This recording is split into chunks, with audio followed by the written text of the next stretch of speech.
Good morning, my friends. You look great. Glad you made it. Yesterday I watched the news and came across a report that said the oldest man in the United States had died. I immediately checked whether I could feel something.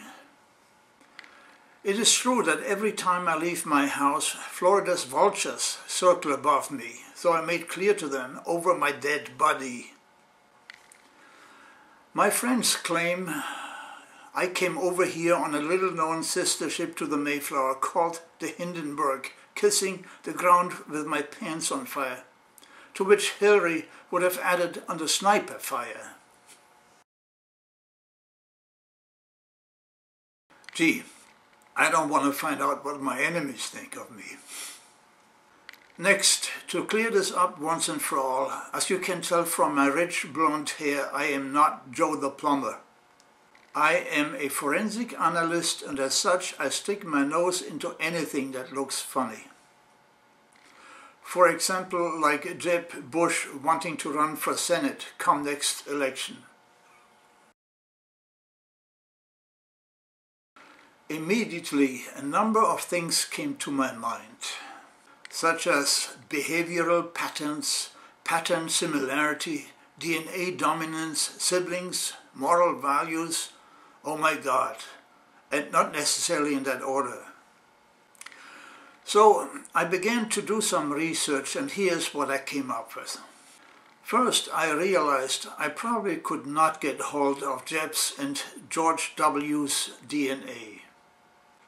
A pity, because back in the 80s, Professor Fuenfgeld of the University of Erlangen, Germany, once told me that intelligence and behavior are largely determined by heritage, something I had proven wrong already in the 60s. But then, what if I'm wrong? You see, the DNA of siblings typically match, which has much more significance than I have time here to go into. Indeed, according to the prevalent opinion, in the case of Jeb and George W., we should have a near-perfect match.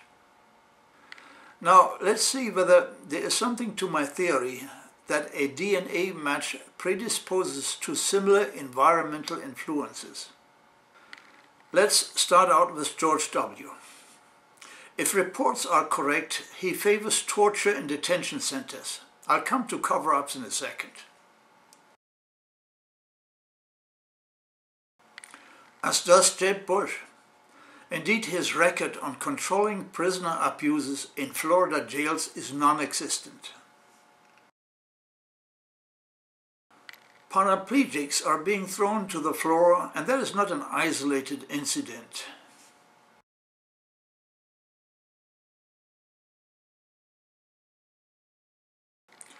Lawsuits to follow, which is where certain senators come in with ex parte calls to judges. Bill Nelson comes to mind.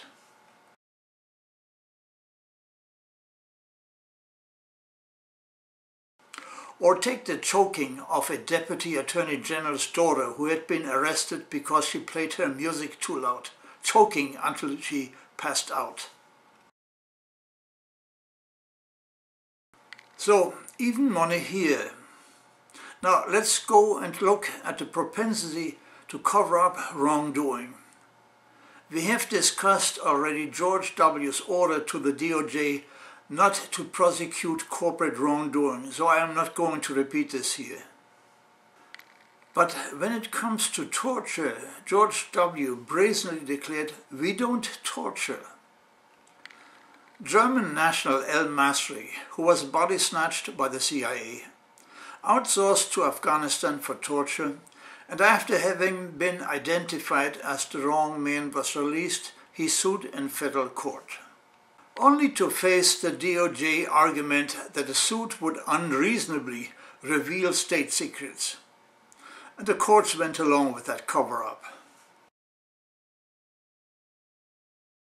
Now let's look at Brother Jeb. In the Tanner case, the daughter of the Deputy AG, Tanner investigated and was given 4 more cases of prisoner abuses by Sheriff Donald Fleming, who thereby knew about the prisoner abuse in the prison under his jurisdiction.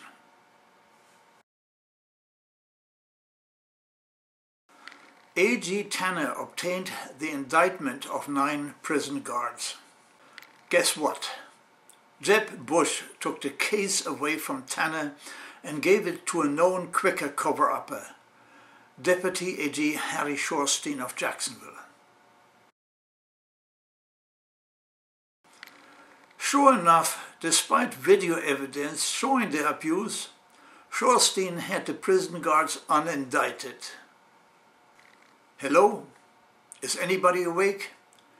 We have a perfect match in both the DNA and moral, or better the lack thereof.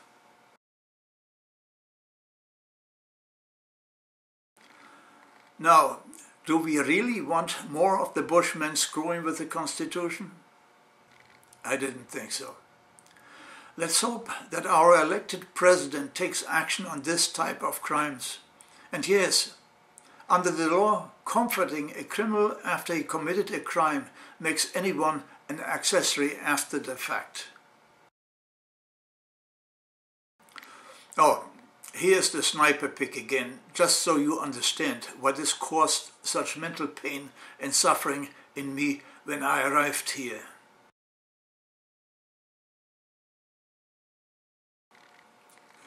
Have a happy new year.